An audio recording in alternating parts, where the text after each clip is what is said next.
chacha. On say me catch was say, Bomoden too much GH. On say me can ye bonne pan kasi ye pe wo wi ase ya asondin. Asondin ti na Adam. Won hu nyame yenu nyam no. Won hu niam bi a wo hwehwehwehwe e wo other place ni ade. Cat won. Na Bomoden na be hwe too much GH. Be hwe na subscribe. Bomoden o be hwe pe na wa ye subscribe.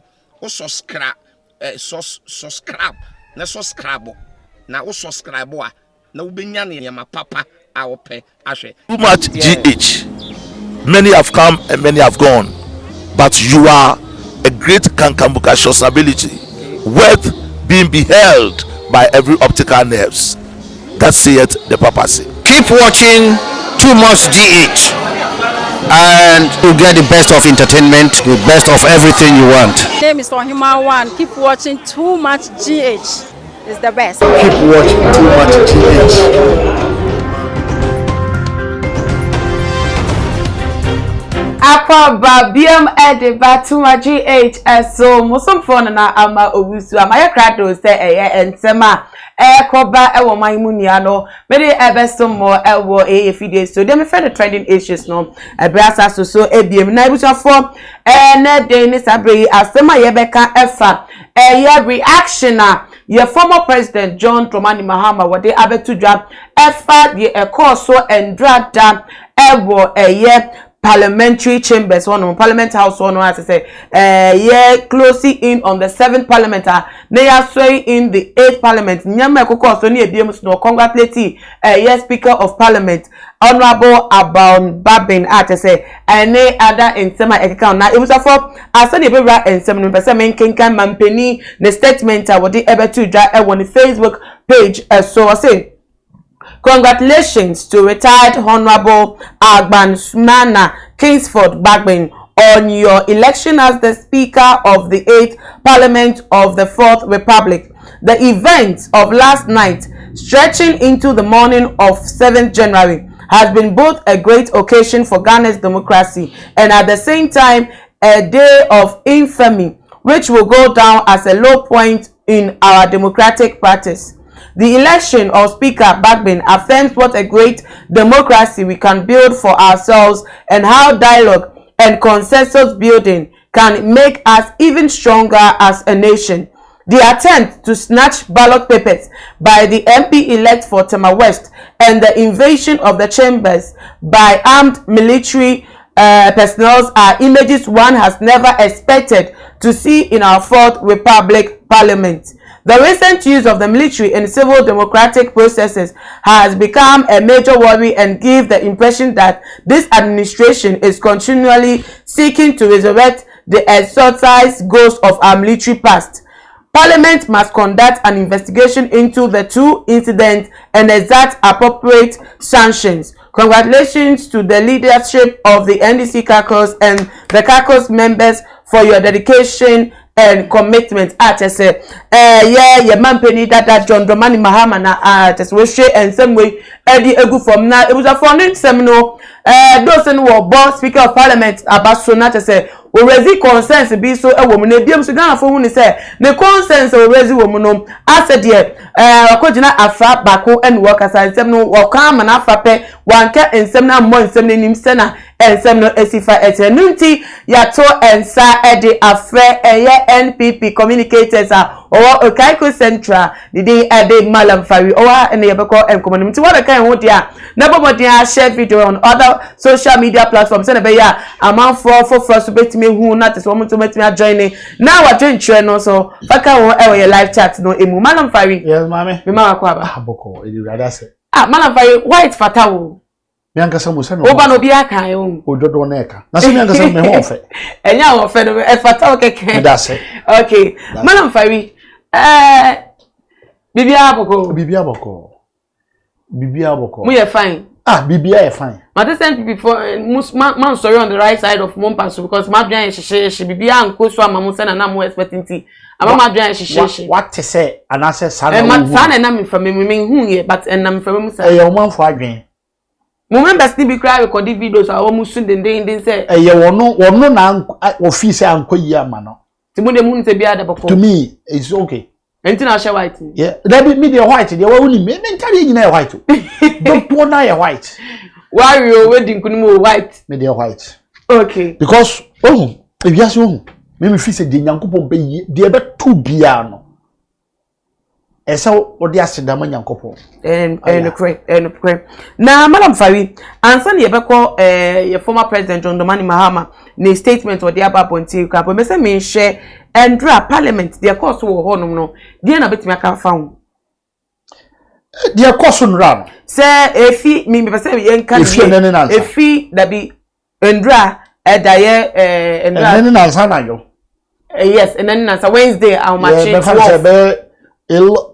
12 mo 12 to Endra that Thursday swearing in na yen share say na mokop NPP members of parliament ko do parliament na te say bebi ananka mudin ededa say nka mo na betina wona te say NGC4 ahye wo mfita kwotena ho no wo mu ka say mo nsori na te so mo ansori na mo so mo kwotena at the other side ekosi election of speaker of parliament at say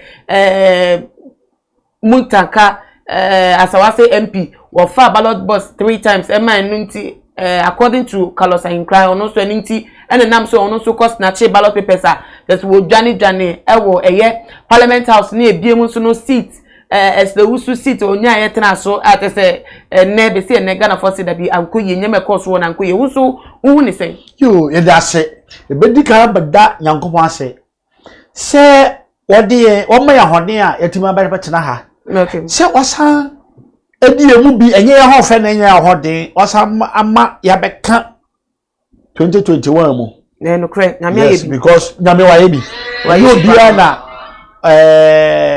ade chi ya ye be wura 2021 no otimi wura mu bi no correct but se Nyankopon ama ye kwan ni ye timi wura mu a na ye de aseda kese ama no anamebwa yebi nye ya ho fe na nya ya ho den ena nye omo di kan ko yen so enye se bia Nyankopon na empe masem ena ye na ya ka no a Nyankopon nya enye ya nkwa na nyu nso trese Nyankopon pe ya sam chem ya dom ya nti ebedi kan da awurade ase na ya da ahwefo ne Ghana fo nyina se de ye ya opia koto aba bibia ko jojojojo ewie ni se e declare se nipa wa wi ni wa wan tese bia just ya swear na wie nti wan tiase se na president a de se we nyina ne se ode be court ni se already na we court nti eno so asem me da so kan se wa wan tiase bia no de se we nyina se ode be court so mo ma se be swear no nsensem bi ko so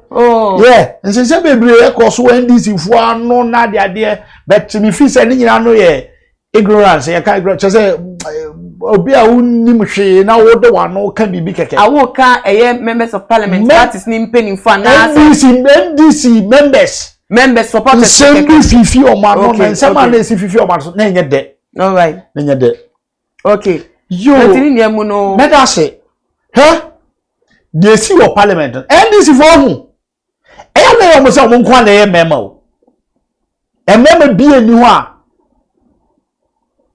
chese much by bibi Haruna me bra plani Haruna this yeah na Muntaka me brothers in Benin for na de obukoye o sadam me no obugumani mase honorable members of parliament yeah they be any honorable na omo ye no me baketu ana me ne ti ho wona yo o say na de grimo foi o say baba ya busuluma isuke yaka obisa bi wo hausa kase o chese me de kutwi bo sa de na nkremufo ye sade no chese atoto ase bia ye kase ye de ni de na Haruna ni Muntaka ye wo parliament no na ye fe enye fe wo kwan ben so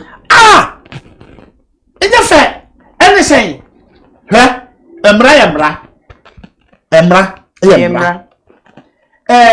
se Haruna na sorry di edi kan kasa first wonu no di kan kasa wo parliament o owie no ena autu MP no autu senya MP ono so sorry ye afenyo marking o sorry ye no ono so ebeka no ono status wo beka ni o kan se je mete so no o kan se MP na Oye this MP na yes we win a omode na akoko say owo dual citizenship injunction one so o ti say all free parliament on kan ubi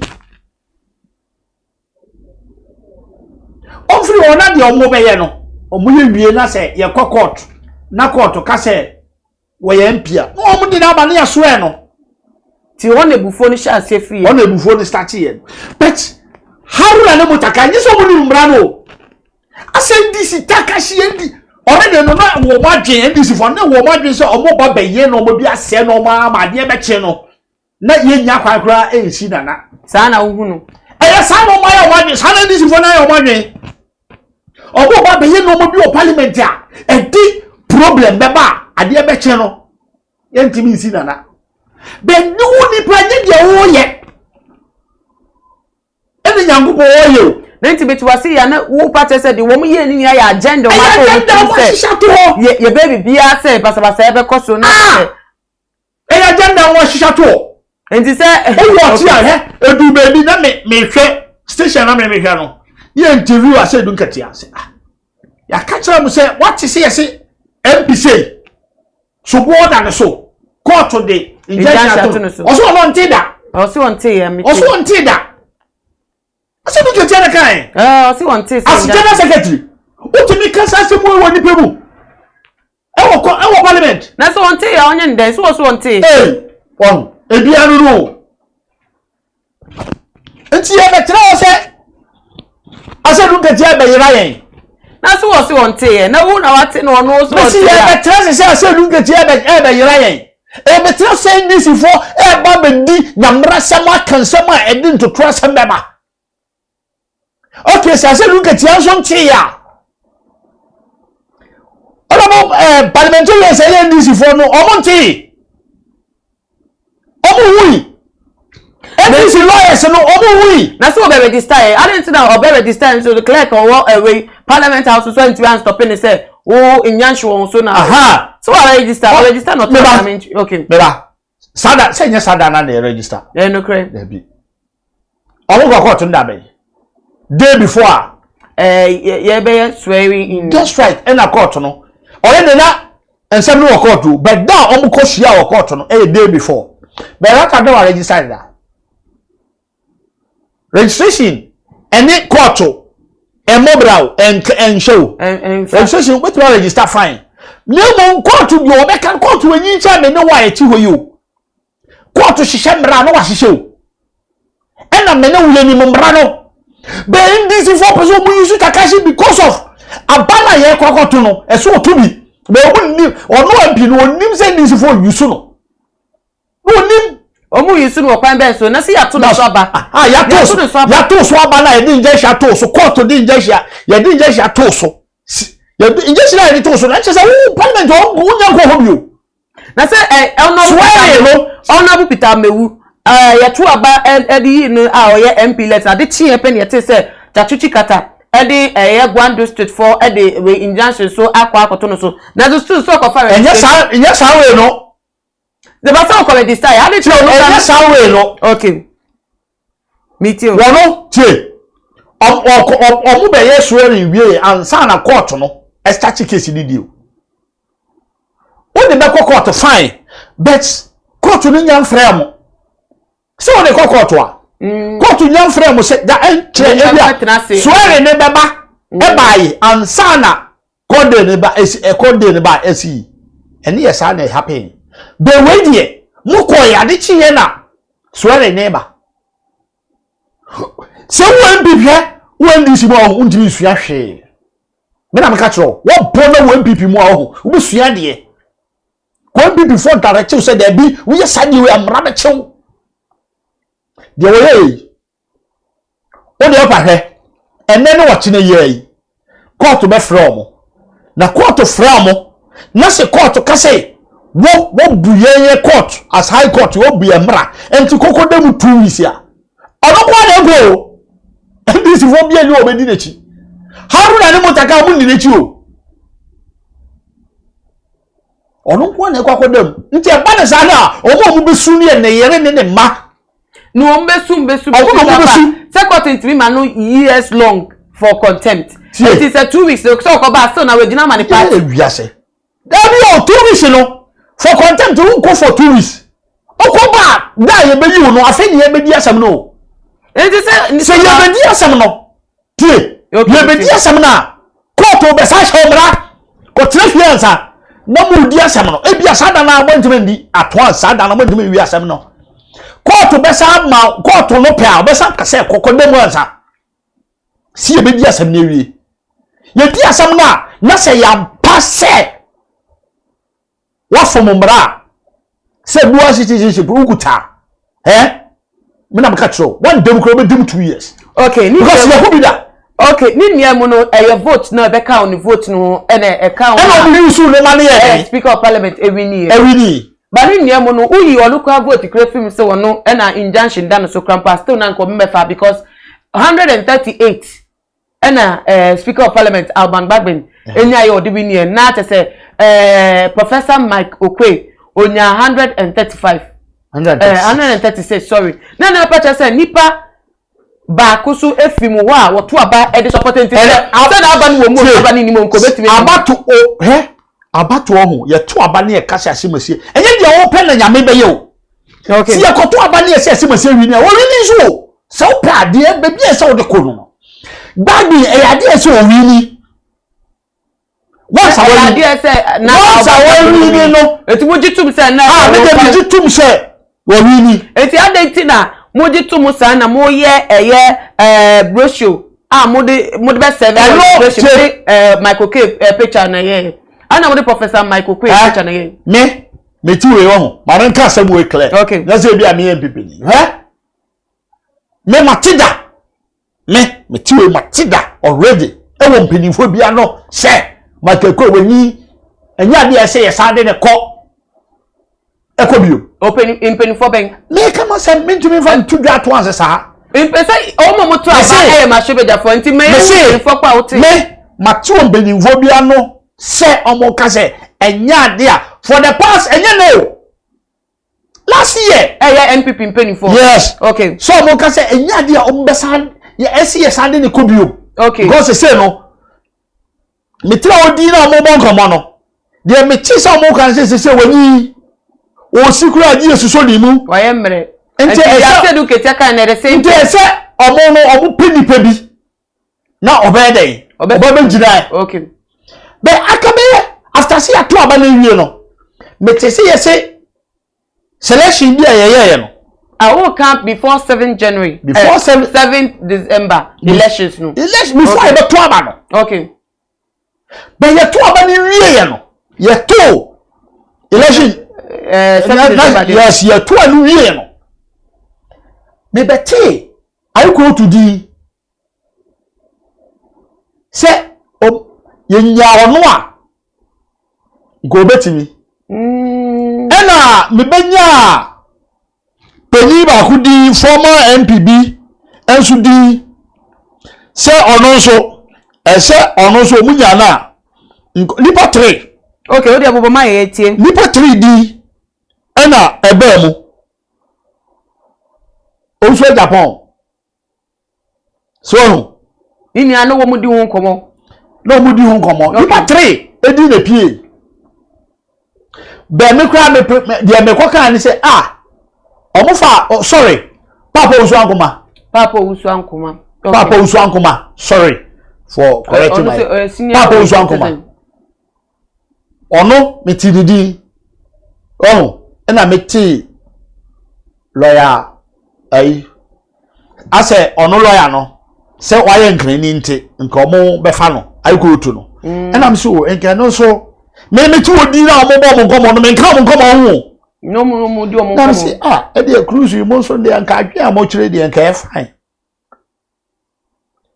intermediate na minim se ba all miss sa papa ne dey o mehi na free mu enti sa komodie no cha NDC for no mo ten ho hin abani ani intermediate o mo go yi the sure of no me hono me tira se me analysis me tibu so no both MPs no I say obunim de omo ye omunim de omo ye to me me nka se sa na me te on sa na me madwe ye me nti se already no be another one sa Don't go na your margin say omon fa papa ne nkobio.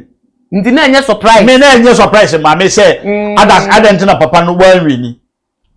But Bagbin now win is good. Eh? Cause already on a parliamentarian leader and or started or a senior parliamentarian. You watch it 92. Watch it. That's all. Into one more how. But oye nipa. Oye nipa. Ubetimi at sesane ho at any time. Nipa biya sa not here. Obi wo ha. Obi so emre. But the position we are no be said in subite. But out of now no is quite a good mommy. Or a good mouth. Yeah. Now who say race factor say or dom aye ameniko NDC not say one already now one more candidate that say one more majority. I'm at this one more buy a crash white a cotton majority. Na obey adia bo Ghana. Na the NDC eh Na say obeti my ono Bagbin obeti buy a depa abo Ghana. Na the NDC awoye ne de. But adia ba ku and I me two and ne make us say, hey, I say, we are political, udi politics. No party, no, ekasi weni yen fanen kwa. Yenja bibi Anton Chen. Yen feni panen ko. Se party ne kai. Ya dene ko, no ye ya, aye ya maye. Anye yen so a, ayama yin ana mebwa. no kwe. Bumi yen fa party ni hihye. Enko because maybe two se me kasa party no. Me ne be ho. Kasama party no. Niti. And I thought make kasa wa ha wie. Me kofie to me benifo bitimi frame me ka chem say, "Hey, I had the one kan yi, uni man kan sei." Me ka se me da se. So, Okay. ni nyina no, amanfo kire experience no no. Edu be no me dem fi say ya di MPP hwamo. Parliamentarians dodo na. Omo di NPP hwamo. Yes. E wo kwan ben so. Na say ya di Michael Kwe ne ko. Once Okay. ya appointed nipa menu amebo omudin no. Once ya mfa omudin amba mu de. Eni ye de Michael Kwe nku edi ba mu de. Na say ya de ne ko. Say na pom din yo, say nyo, so be bro o omwo. Say the ochina sa na ochina ye de ne ba. De biya o ni omo ye adwuma. Ana mebo. Na pata se mudi hu ya kakra. Na mi kai edu be bia ne ha me say ya di party ni hamo. Ya nya de. So now assess now to you okay. Bagbin so betima ye dwan to you okay. Oh, we ni pa betima ye dwan. E ha mo kakra, e ye mo ya. Yeah, we dey be ha be. E wo baby. Okay. Say hwe na mbobo ense ngwan o. E mo nkwa mu pi. Enti on nkiye ni yesanya no so ka ho a. Na MPP ayema ararewa. Kebe ma. Ni anya no ya lusu ho. Si lusu ho. Enti say unu MPP ni omu a. E na omu a nka ne na be de. Ana ni amfa nanko. Nti the NDC for no be ye wo parliament no. Na nya mra. Aye enidie say me hu de mesie se de mesie aka no. Ase omunku ano me mmema omoni adi e betimi ye ka say betimi anje bibia wo no Malam fa hu ni say NDC asset now no omo enkabom e wo ntem sem. On takashi na me wo no. Hu ni say takashi mu. Oh, takashi. Enidi. Ni wo mutimi ya adwenkro ebe fa the same position. Okay. Omo ba so mu di kan banta omo ya dwe ba ko di kan. Satan ni enso e bia ya dwe enso e different o. Ye so we di ku baby. Ye so wo baby. But na ma dwen ya ba ko, ka ma dwen ba ko anka mbe hu say enkunimdie na ekoma afa ana ekọ NDC afa. Ana oni me ya dwen. Ye nyina ni 37. Ese na enti parliament 37 no. Okay. Ni nim se ba o me sie ko ni ekoto aba na. Ye nim se ye 37 no ba ko. Ebe fe ni yen. Na mu se nim se. Ni nim se. Ye ko independent no. Formula MP no so ebe always or the baba be kai ho. Because we MPP ni mapa. Onu anka se bi na no so aka se maame waka maame e papa e muntie me MPP ni be ko bia no me de support you. Emu ye ni nia so still no support NPP. Oto MPP. Oto ma Mike Okwe. Oto ma Mike Okwe.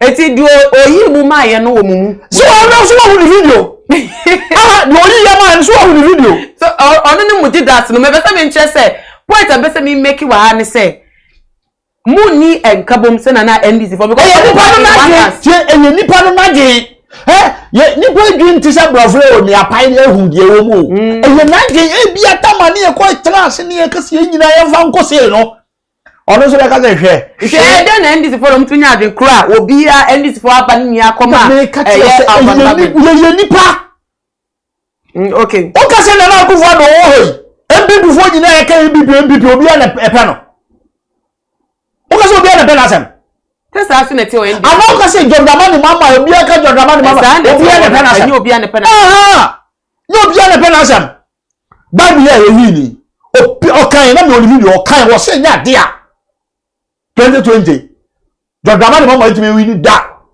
o kan enti so kan yempo a o de enukra po de kirasem me be say ye share the fact say parliament aye hanged at say NPP were 137 and NDC were 137 at say independent candidate for me na MP Edamuntem na NPP for say munim say they be call parliament and say mbetimi nya speaker mamu na ne be boa ama most of bills be fi mampeni executive for Aban no betimi pass intem na say betimi aboa mu na say mutimi ekoye meeting say na NDC for to koye meeting na NDC for the omo buy omo de adwen kro buy ye to aba for omo candidate omo use omo choose no say ye Bagbin so no pen enka omo de nka 137 pe so omo kwa ne to anka 137 pe and I say ya mo so NPP for enka mo kwa so na moto ya anka 137 na anka perform na de no so aba support na 138 am so kra ampo brochure am go use for inauguration mo de Professor Mike Okwedie ne to because am odide say mo kwa de kwete ba ne sen and am uni fight for the same agenda say mo be pia ye wura na Akufo Addo government muni ya support say ono no na aban wo so mo so ba say mo ba beboa no na aban na koye na e ba say mo betena se ato aba ba ku ade e koka ho na ba ku kra sa say aba no ka ho lobby den ye omo lobby yiye yes see omo lobby ye cheyen na say omo so omo chichi wo na omo nim say omo ye 137 no na omo lobby wo ye musu ye mu sa na ne ye ya lobby wo musu no omo musu nko omo nso ntoma ba obi ntoma ye ona mutimi nya ye ne mu ba ku ntoma no ntoma omo mo na etimi nya mo omo mutimi nya mo ni nyina lobby ni go through a na mutimi ye bibi nti na pata se mu ba ku eyi mu mai oyi Judas oyi ya mai oyi ya ma na nti mu at this stage na mbe yi mu ama at this point na oyi ya ba ne dai nti ta mo no so a yeso ye ne be kire nipa no na video mu ba ko wahu se wahu video no so wahu ni ase dai yes when di boni di tre pacha if I MP oh yeah you video no so Aban no de ko shemu Subi MP also o ko temperate o ti Aban de no o ti ya not so de fe ni mo na o de ko tu mu na si woni o jesenti so oni di auto Abama na o ti mu na wo mu for why wo mu ye dai fi mu ba ko na kaya fi mu na jaya MP before na ye kwa ya de akoko de mi ekoto Abama o sa de ye o constituency ankabe yo de sa na MPP for no ye o constituency ankabe yo de mo fo video no two system ni mu no bie hu se eye MP asimasi na anto aba no Subi MP boni di me pesi wa boni di go na wo su enti Andrews Boache that's right video no enye confirmed allegations mami video o tumi kan tem say we video ye tepu yo o da bi so obi fu phone na o ma ne submission enti na yentimi use no ye dey submission we ya di paper na ma na hwe bi ofai enti Eugene Boache hwe bi ofai Eugene Boache ye di paper na ma na be ye dey obetira ase na so o de koto box mu ye di paper na ma no o yura box ni o se wan fan wrap box ni baby o wakọ baby e so cost baby e wa na o de ko share box ni mo wi that's no so ne decision no nti won tena ho enche ebedu no so ye wi a ye MP before be ba be kan asem na nti dey say baby akodu a speaker of parliament ankom afan nti mo twa say 8th parliament ebeboa mamemu si ye ne ekuta president no mo na mukra commander in chief say ne ekuta no mo na mukra enumpo akata bibia so but unim say ebiem so ministerial positions be free mu aba because mu na maban wo so enti say ma pani be dabi waka some ministerial position how we are say the see atra na naso no wo nya botre say afa obeyi foforo nti so oyi mu vie mua MPs ni mua no obeyi nti so oyi MPs no for ministerial positions no wo mko na ebiem so no Speaker of Parliament mo independent mo need that to say bakra no beto Aban say no na edina koto second deputy enti say ban say Aban Bagbin ni ho ene ebiem so no Joe Wise ni a wono no begina enti honom na ba no invalid na te say yeyi mu bi efo na te sa kwento mu ni na bill ba say mampeni the bill aba say mu ntra so a say anom fa na mkonya ba efi me ogidie say na Akufo-Addo ni na aban omunfa beli bone emma parliament da beli bia beli a ebeboa ganafo eye beli ebeboa was NDC ni o constituency ebeboa hwe na Akufo-Addo odi free education bai woni na NDC a asudi free omoso utifia na obi aba ede utimi nya nipa 5 abeba say me school fees ede bia utimi nya nipa 5 me school fees enne bisa science ni say omunya sa type of nipa na gbe omufia na okay enti asudi no aye de ba esun free omoso all right sanity enti na Akufo-Addo ni na ban ba enya dia na oni na be de chire ba omia enti beli bone be bada beli bi obdi be bia e beli e be boa Ghana-fo si na Akufo-Addo over the speech no ka say 2021 still year of the road it is NDC for year of road okay na Akufo-Addo kan o say year of the road anamwa o say second year of road yes into o san ka we no road no ye be go o kan go central ko a dabi Ghana obi abenya ne chefa e be ko kan go no for so because o kan go no say NDC ena nyai e be ko so enka NDC ni wo aka no wo ya onu so fan ko boss e say o fan go jira wa na o say onu ne time na o ye so be ka enti say bills ne papa enti hu ni say NDC for no be dia tum na o ma pene so o be pay because e be blow mo fie e be blow mo na be blow mo na be say o chances from say Supreme Court case ni sanko ma final say 2024 o ma buy the paper so na enye ba ko be na court o e do so ko e do so pa e be that's make presidential no say no no yes the executive position ni o ma fa enti na make can say presidential no say wo Supreme Court na say ye be kan na anko amfa mo mo a na wo mo so dia wo mo say bill na bebe bia o mefa so na te say papa nko mefa so a say no say be say kweti o mo say 2024 no abano eba enko emmo executive 2024 emma enyandu ho enna sam ne yeka enne na Akufo-Addo na ewini say wo gidie bi say na the bill papa bia ba o mo be dia tum na te so mo so menya wo afi mu say me potem na te say nyama kosumputu oh ni dia ba miss okay say o tiase okay enne ya de pa na Akufo-Addo me say woni ne ba o mi ande enya dia o mo de bill boni be ba o na Akufo-Addo okoda bia onya vision fufuro na be de jiri ba o mi okoda bia onya vision fufuro ede bo and the vision so mo de ba no so ye vision e bo Ghana okay now be open eh yen share honorable Carlos Ankwatema West MP suban woda ne di a whole parliament house parliament members of parliament mo chamber mo a mo to mo aba eyi mu speaker of parliament na ya to ebewi a ye kenkan na te say honorable member of parliament at say obuo wo a ya to so aba na wakofa ballot papers a wudi dwane na nko de kwahi ni enti no tu sa na mo no o ni ya dwen so o tu sa na mo no me da se we bi sha me sa ansam we unim as parliamentarians no ade e happy nyinai omo nyina omo difo obi edifo okay omo nyina difo both NDC MPP omo difo tembia ne ye sua bibi firi omo side o yes say sure omo ne ye so editu ya na omo no ye mpanifo omo ye kandifo ye to aba tio ye to aba was NDC ni Haruna ne your friends say Muntaka but for kwan bi so mo peja ballot box gidi mo de biane mo peja ballot box na nkasa o mo de kwan as a parliamentarians no mo de kwan enibra ba enibra so mo na mane as a chief who bisa me asem as chief who bisa me asem okay so what parliamentarians chief whip na wo kan ye to aba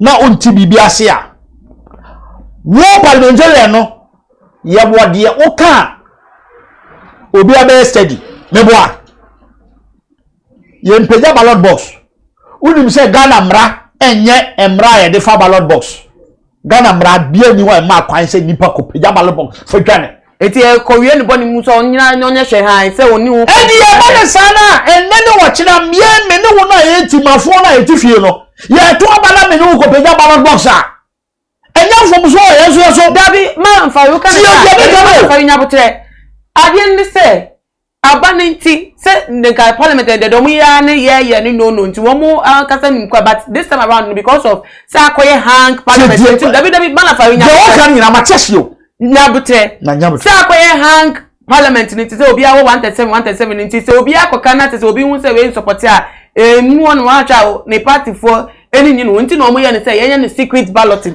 eti first time pro ko mu ye secret balloting no mu ye secret balloting na te se mpenifo mienu ye you as chief whip one from NDC ni one from MPP o ma be kasa afa ho o ma chewa o ma ye hyehyɛ so okay be ko ni se na afa de bi epekwan te se won pekwan na te se de ekoso no won be se na se fa no ba ko be fa yen se no obi anko ballot box so ko say bibio se no eni bre ye NDC for ye me say ya du baby na mo so mo kwa na mema ene du wa ma na mema tie NDC for no omo say de me say so mo kan say ade ni secret ballot no na anase secret vote no na MPP before bi o ha omo make na omo de a kire omo colleagues meanwhile ade ni secret eno nya wasema ye say wa dwe koso no yes secret ballot na ade nti na ode to yonko aba ye nyina ye ko tuwe na no ya aba ye tuwe no don't compare what the 24 we dey na for yes secret okay na me be so e twa me de na me twa na me twa me de na me say ni obi so me before me twa ye say ni o ye bi ni me ye bi okay na dey tell you say ni aha ye won say bi ana me ne nipa na ka okay enti wo aruna say nya wo da ana say mutaka nya wo da mo na mo ye mbenimfuo hwe edu we bi say odi buo e ma nipa afama no mutaka de no ya frowning against it but ya ka Carlos ahinkra so dey no so koye no mo start ye no enti ameka cho say ni nyina nye mo peja ballot box na mo dudwane no me ne wo na ye yetimafo no say ye to abana bibi nkoye ma me ne wo a mantia se a me ko peja ballot box enti ho no nyane wa fe nyane Carlos ahinkra na dudwane ye wo mo peja ye wo ma fe nyane tie say ni tia video no sanke bi ye wo ma nyane ana na se ye to aba wo de won sakura ko peja ballot box o ne enyamra me nko ho wo peja ballot box no ene na odi shebu ana wona dia de body bi shebu a want bi afre mpeni baomes box ni si wono mpeni fo bi wo ha amo say we dey wiem empty ade no ko peja na say about say abet say they want me wiem de na ba na bi mo ko peja na say de na ekoso no na no so defending the party on that side de na ekoso yen ka say no ye papa yen ka say o ye ne papa but sana enkran so kala sa enkran so de okoye so to me wanya de odo wo no kire na de wo say the NDC for ye no na say omunkwa na ye mema e wo fie ni a opie ni wo betime di say nyamra say ni bi entene ma onu so otami ya okọ je ballot papers na odi dane ba ko eye boni a ba ko fom ku dwa me ba be kasa na me see as MPs both parties no o ma nya de okay wo Carlos Ahinkra no me ti ho no as MPP ni no wona mehwe wo what me akos na che ballot papers a wachira si ye to aba ofie ni ye kan no obi hwe na go through mana okos na che a police for jina o mebo ni tu ana so momo no o metimi kwa aboni tu aba na wu o na no ye to aba yi ebi no ko ballot box wo mo ye so mu ko pejai ye bo mutu o mu ya na so ya mo mutu ya mbo mutu ka ye chi o mu ye bo ebi no mutu okay ako ko ballot box wo mo ye so mu ko pejai ye bo ebi no mutu enti saasura saruno samu takao sawai mo ne kwa se mo ko peja ballot box ena wonso kalosan kura wonne nyamra se wonso be ko snatch ballot paper no hodie ne se kalosan kura wonde se papa bi be ba se ono so ye se NDC for na kire se o me mema enye wei ena wo ye kire ye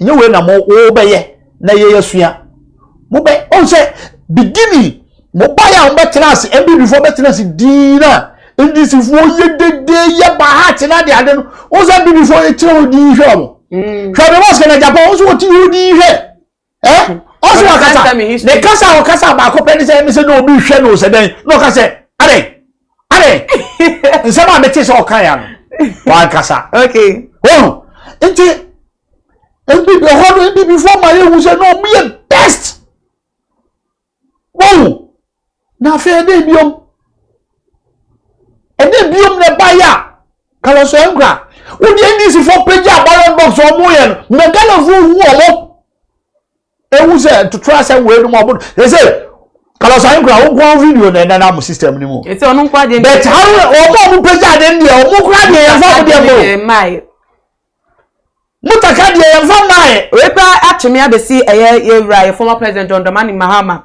ne statement to release there after we know the course of parliament no obo honorable Aban Bagbin abasuwie ye no be kan say snatching of ballot papers na MP for Tema West ye honorable Carlos Ankaye no Aban yenye mu hwehwemu na tese yen pe wasem ne yenka yenye hu hwehwemu pa na tese yen twena so ewo hu ena biem so sakobon military personnel na wo mo eba ho no according to Tamale Central MP honorable Ibrahim Mutala Muhammad was say ohun ye say honorable Dominic Mitu or yeko Ambrose Derry so na tese ono so yeko atese after omoko so ye na tese military no etimi eba chambers ni ward matter so wo mo ba ho no na ade so ade ni mremu say military ebetimi aba parliament house no because aje coup d'etat na esi no mo parliament mare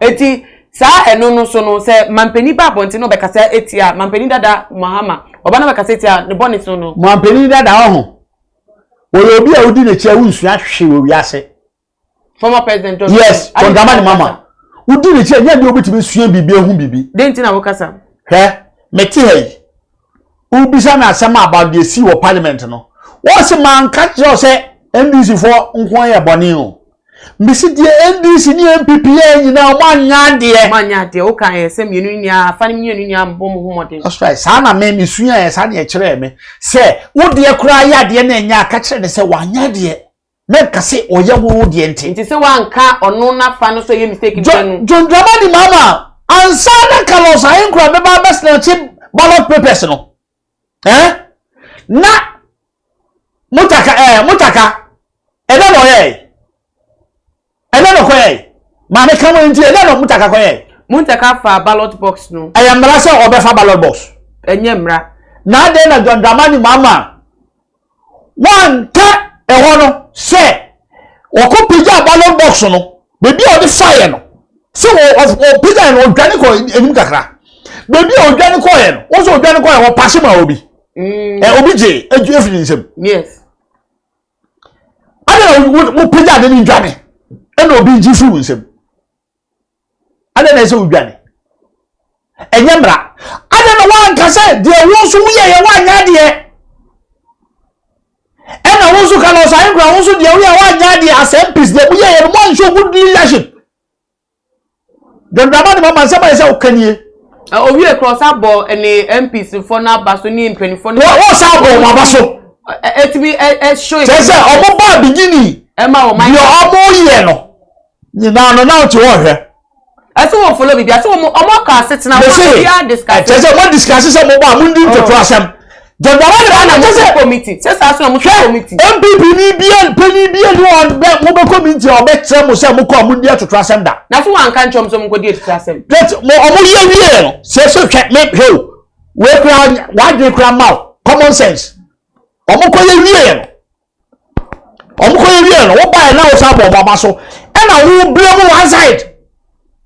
Ana na me ba o bisa me no man kan jo say NDC for na ND4. I thought one was oh, start here. But you didn't just almost start here. Yes, you ain't be. Okay. Another one. And to the mama, when you put your dinner, you flash your bubble. Who will be nipa? Oh, best support him and you go be a support MPP. Oh, support MPP. Monsieur, what boss and then we see a leper. Now, more we have support na more kasa munkra muntem kan kabo munim mu ejida so muntem awon kasa muntim say na interest en kabo mu ni. Se munje mu hundi ya jehudi ene ntrete okay ana msi nipotim enti se kwaya ni apamu wo danya o de mu kura na wo no menye wadin se wo ma wa wo mu nyina na pe wasem anase oba na wo ne che no oba no pe wasem akopem oba ne be yi wa ma ana something wo se hwa na yi ne mai ye ne yire Ewiase sanity e. Ewiase sanity. Na interest yenka bom na niemu. Omo ye good lobby. Se de mu lobby sa so na yesu e lobby. Na mo omo no ma yo baje se o ye lobby se de ya nya de omo de be ma ye. E de ye mu bi ba ko ye de. E ko to mo omo. E na ba ko so ye de. E se de de. Na empokraso sa na tempa o de say John Domani Mahama say no kan ye honorable Carlos Ahinkra semino say enye ne papa mu krampa but oba soldier for army for de no so no say wonu kakran so won hwe army for na wo ho no ti say sada na ye dissolve parliament anambo ministers nyina ye dissolve obi anambo obi ani post nti sada na ekuro no ekuta hwan sada no ekuro no Ghana ekuta hwan Kachem say ekuta military no kachem ka ma obi ante me say sada no sa time na say dissolve 7 parliament Aban wanyo ministers o say dissolve obi a ana meboa ye dissolve obi a nti hu ne kuta kuro no sada no tu ni say nti na military yes nti bi say ya bi ko so basa ye be sa ne be blame omo se ade no mo ti wo no bibi se ekoso omo be omo no bibi aso anyo baby ajo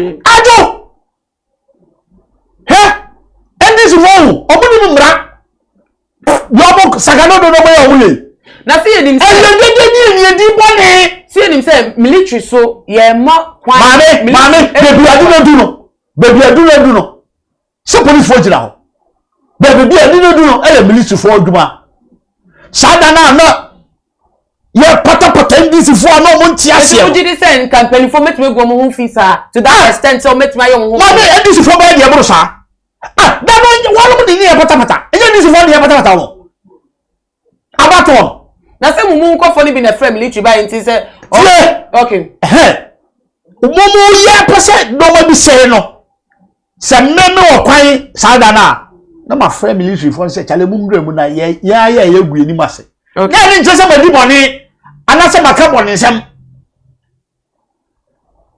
dana ye gu bibia no military no mo na Ghana kuta omo because we bi esi aye omo na ebesi omo kotoje so wana mebwa bibia besi bia sada na ebesi omo kotoje so nti se omo bamu ale soja fo bamu no omo ba wi obi omo ba obi asum na sada na mo hawo sada na soja fo bamu na se ekọ ne sa ne bonu so na omo provoke omo aka se ke betimi abasa na honorable members of se wo hu se omo bamu no ati na Haruna na opia soja ni baako na opia no be won se soja ni no onya abotre ono ka kire se ya maha me kire se no o ka se bi a kire no be me ma dwem de o ka kire se ya maha for attack ye ba se the peace be ba de oni ne kan de mante bet me de me ti se me de ma dwem susu a de no o ka kire no because me use no soja ni ye ni sei munya botre ye ba ha for me ti bibisa so me ti say the osi here ni sign no me ti say bibisa no patch who reading the sign language yes. Then what you should know okay na say me who so mu pia soja for no already no more pia police for no kra ko me who kwan say wo me ba ho no me ti say soja ni wo kwan bia so be bia say me ho no e hia o kwan so be wuram what do we stop no no what's the use of the police didn't you use police for almost security so police sada security for war who say this for three farms so oso mo three farms so now me to what I hope say honorable members of parliament get it out of hands to the extent to say you have some military to control who if you say this for now baku sum parliament who if you okay me kai pam baku sum pow and this is one thing here and do the parliament sum no parliament in etimu no mo fu aso say na military no military ye dizo mu bibia no na Ghana kuta sojafo no na Ghana kuta omo satam no omo na so mu defend Ghana bibia be si bia no na omo kwa so mutimi wura bibia omo wura bibia ha bibia omo kwa so mutimi wura ho MBC enne na momo ka kire yen se soja ne kwan so be wura bibia na say omo etimi wura the chambers of the parliament and after say you see more parliamentarians say wie yes president wie no afi omo hu say no leader ni ti bibi be si a e wo leader ni ho no wa free okay but the time now o ya dizo mo bia no me say 2 million obia nsem no na MPs 2 million nsem ministers 2 million nsem president 2 million nsem ye nya so well it investigations to crack off from cramp obi enu ebetima holding responsible for as Jesus soldier for edo omo ba o me ni nipa ka obi o chi obi but man of unim say soldiers for o ma join any civilian adwin nye pesa e na me say omo ba ho no na this for pia omo no yes you nyina hwe yo omo ba mo say yi this for ko trefie no mo hwe video no nyina kama ye bo be 12 o'clock be pema anopa no omo hwe video no nyina no mo hu di omo ye no mo mantala se hwe no mo ntie di omo ma be ka kire omo ma be ka kire say da mo nya de who said NBB 41 di homo kala so ayin grad yo ye nko na ya de a sai bibia nyasa nka ndisi for ebehu omo akopem na me ya bisa honorable Eslo so de oye ono so na dwum ono Eslo so de na dwum ono so na dwum bibi de je akoye sa di na dwum nti na ono so de koye sa nti no so boni bia wo so mana fawi e de enkomo no bewe ya ne sa na wo final submission awo emagana for wo mo de na fa sum yen yo de me de no magana for say to now de bia me kan me see ma nipa entra se ma ameneku bi enko hye ne kotopa mani ngodi bone empire bomba ko pele nipa wobo se MPP ne bebo se NDC ne bebo yankopo de ya na papa na yankopo de ma manfo no wonso wonsanka bi se djuma na wonsa be kala obeti be nya ayeye wo mu se obeda ho na yankopo di sika bebo empire bo a se obo ano no my mom me ever ni ento de parliamentarians ko yi Omogu enim ase. Dodo na omogu enim ase. Momi yen tenefie ehus en kan kire omo se omo anya de. Semba kwa me de me work am. You deserve a public apology from Omunia. So omo no ba Ghana for chawo. No mo pe wiase for jira chawo se omo anya de. We de yemfa nche. Yemfa nche. Ade so omo nyina ba me ka kire. Nya do wa obi a oye no. Bo mo koye sa de no. Bo for this and bibi omo yes ade omo snatch ballot paper. Say we no mo yenti na ma okoye yo.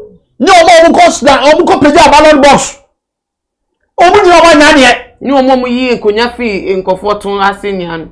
Onyi me see omo ni na yi say as he o ni ba ni oba so wa ba na ote so a ana say o ti ho na oba na o say me na me ti so a sorry de sorry jama no ana so wo oba no so oba ye na o ti so no e se wu say da bi we de fa de se wu kunu na wo de akonya si wo betena so wo so de na se wo ye e bi ko jina nti se we anye ye awon so ntemi enye ma ni ye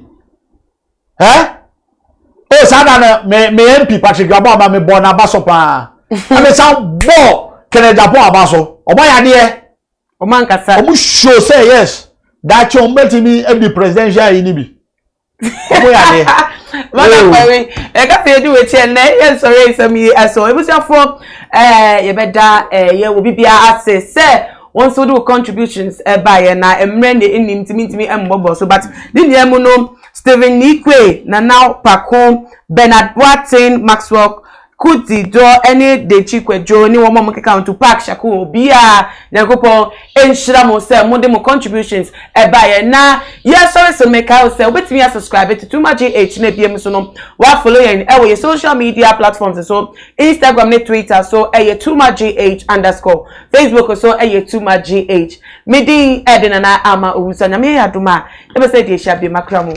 Too Much GH. We are Buewate. Shout out to your fans and everybody who is watching Too Much GH. Too Much.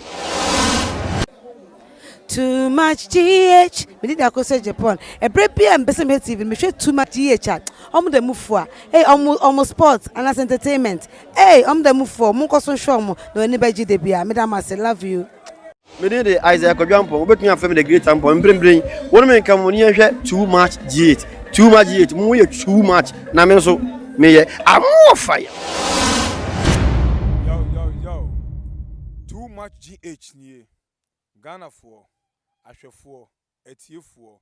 Onipa bi a won subscribe e wo Too Much GH no. Subscribe wo na ehintasem. Ensem a ebuafa oman Ghana so. E na ye de bremu. One God in ye. The only one God in GH. Ho ana de bia mehwe. Abrochefo ene Ghana for. Mo amowi asafa na ina. Me recommend emamo. Too Much GH. Too Much GH. Many have come and many have gone, but you are a great kankambukacious ability, worth being beheld by every optical nerves.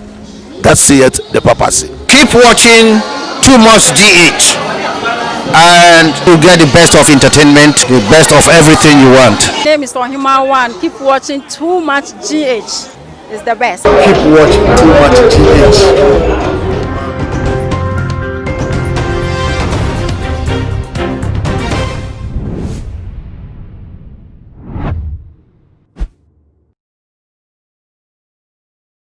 Too Much GH. Many have come and many have gone, but you are a great kankambukacious ability, worth being beheld by every optical nerves.